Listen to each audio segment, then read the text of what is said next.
Let's talk about the National Assembly in relation with the states now. Some time ago, we were talking about bailouts. The National Assembly was largely instrumental to states getting bailouts from the federal government. And even after the bailout or bailouts now, as the case may be, some states are still owing salaries. Is there a measure the National Assembly has put in place or is putting in place to sort of serve as a check to these things, sir? Yeah, even when the bailout was introduced by the executive, many of us have the opinion that we shouldn't give bailout to pay salaries. When you say paying salaries, the number of civil servants in any state is just a percentage of the citizens in the state.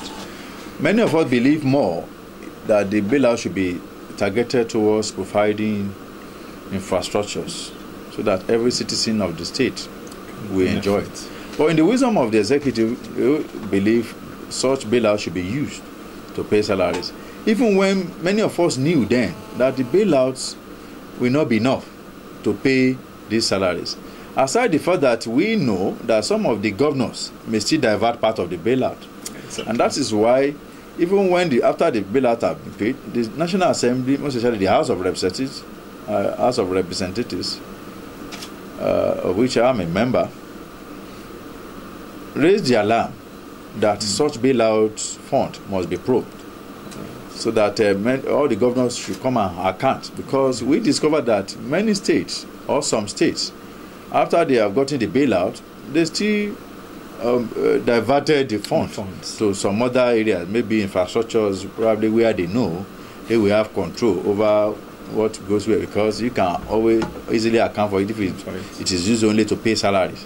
So, whichever way, I want to believe why we are in the issue of not being able to pay salaries in Nigeria, most states, is because of our over-dependence on oil. That's why I'm happy that the present government is trying very hard to diversify our economy, most especially into agriculture. Yes, we are very rich, we have very good land, arable land in Nigeria. Our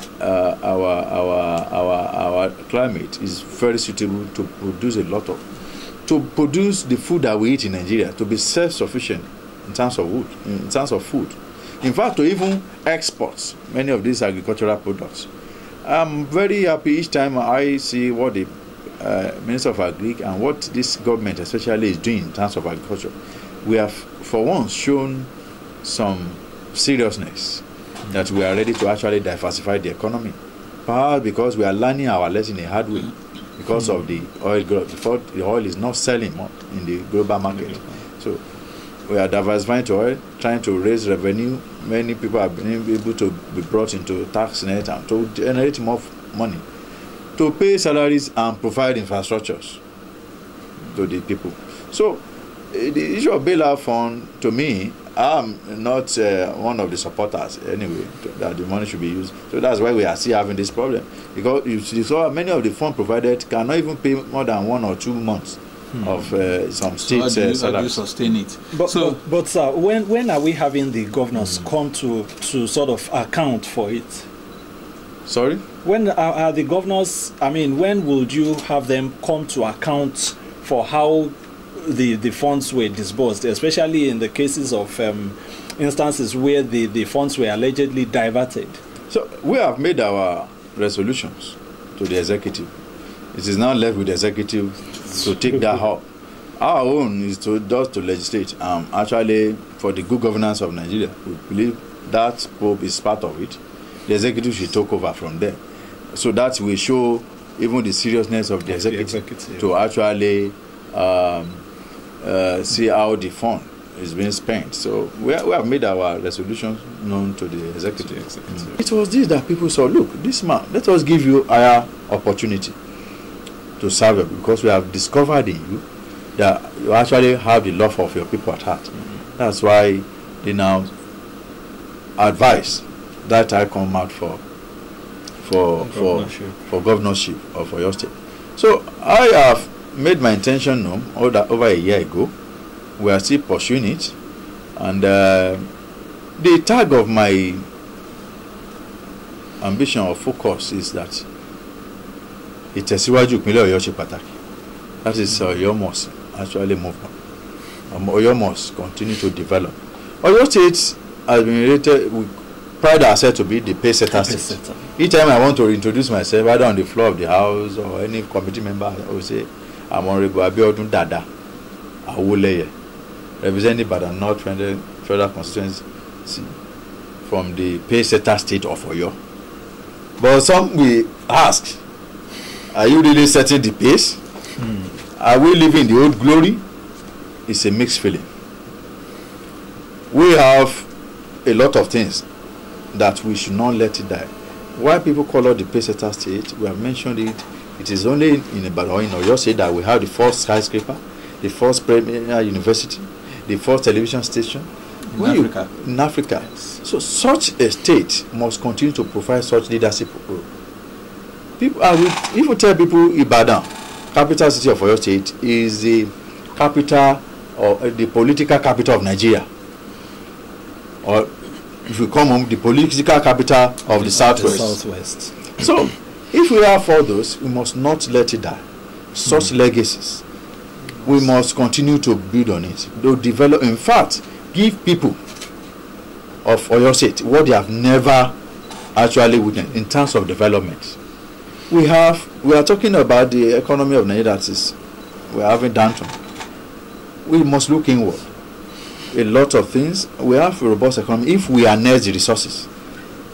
How can we diversify Oyo State?